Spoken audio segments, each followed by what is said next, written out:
भारतानं पहलगाम हल्ल्याचा घेतला बदला। पाकिस्तानात 100 किलोमीटर आत घुसून 9 दहशतवादी तळ उद्ध्वस्त। सर्वसामान्य नागरिक आणि पाकिस्तानी लष्कराच्या ठिकाणांवर कारवाई नाही।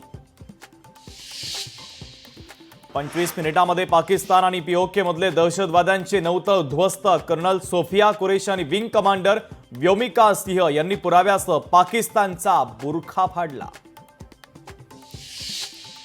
भारतासाठी अभिमानाचा दिवस। ऑपरेशन सिंदूरवर पंतप्रधान मोदींची पहिली प्रतिक्रिया। केंद्रीय मंत्रिमंडळाच्या बैठकीत टाळ्या वाजवत मंत्र्यांकडून मोदींचं अभिनंदन। राष्ट्रपती द्रौपदी मुर्मू यांच्याकडून भारतीय सैन्याच्या कारवाईचं कौतुक। पंतप्रधान मोदींकडून राष्ट्रपतींना ऑपरेशन सिंदूरची माहिती।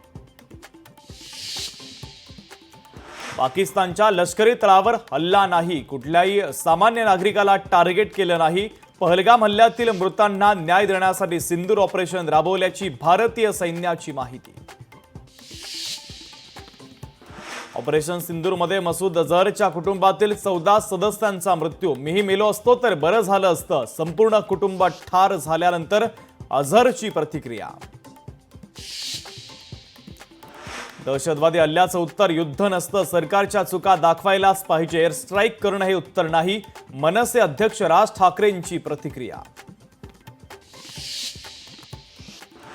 हल्ले सहन करणार नाही हे भारतानं दाखवून दिलं। मुख्यमंत्री देवेंद्र फडणवीसांच्या ऑपरेशन सिंदूरवर प्रतिक्रिया। ऑपरेशन सिंदूर मोदींच्या नेतृत्वात यशस्वी। संरक्षण मंत्री राजनाथ सिंहांचं वक्तव्य, तर भारतीय लष्कर आणि मोदींचेही मानले आभार।